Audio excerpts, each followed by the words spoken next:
The concept of the devil targeting Christians and attempting to lead them towards satanic ideologies is a complex and multifaceted one, rooted in biblical scripture and theological understanding.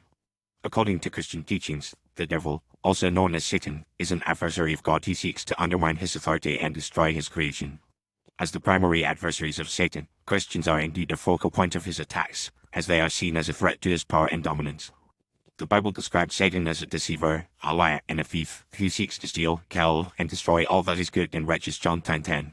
He is a master manipulator, using various tactics and strategies to lead people away from God and towards sin and rebellion. Christians, in particular, are vulnerable to his attacks because they are called to be ambassadors of Christ, representing God's love and redemption to a fallen world. By targeting Christians, Satan aims to discredit and undermine the Christian faith, making it seem weak, irrelevant, or even evil. One of the primary reasons the devil targets Christians is to prevent them from fulfilling their God-given purpose. As followers of Christ, Christians are called to spread the gospel, make disciples, and glorify God through their lives. By distracting, deceiving, or discouraging Christians, Satan seeks to hinder their effectiveness in sharing the good news in advancing God's kingdom.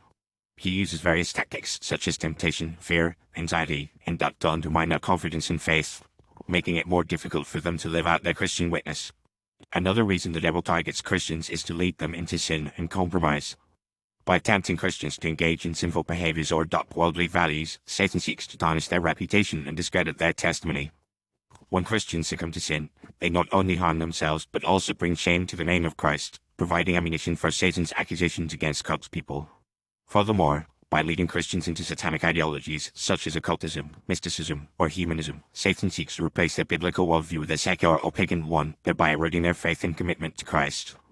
The devil also targets Christians because of their unique position as sons and daughters of God. As believers, Christians are adopted into God's family, receiving a new identity and inheritance as co-heirs with Christ. This newfound status makes them a threat to Satan's authority, as they are no longer under his dominion, but are now subjects of God's kingdom.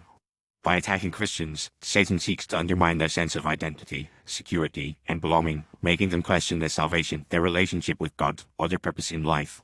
In addition, the devil targets Christians because of their potential to influence others for Christ.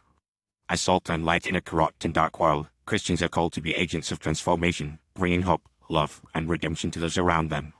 By silencing, intimidating, or discrediting Christians, Satan seeks to prevent them from exerting their influence, thereby maintaining his grip on the world and its systems.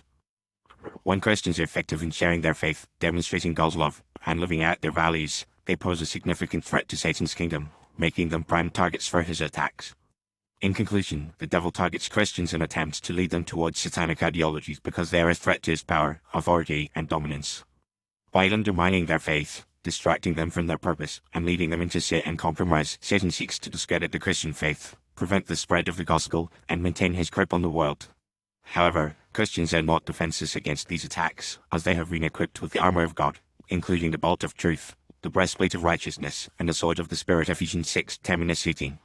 By putting on this armor, standing firm in their faith, and trusting in God's power and protection, Christians can resist the devil's schemes, overcome his attacks, and emerge victorious in their spiritual struggles.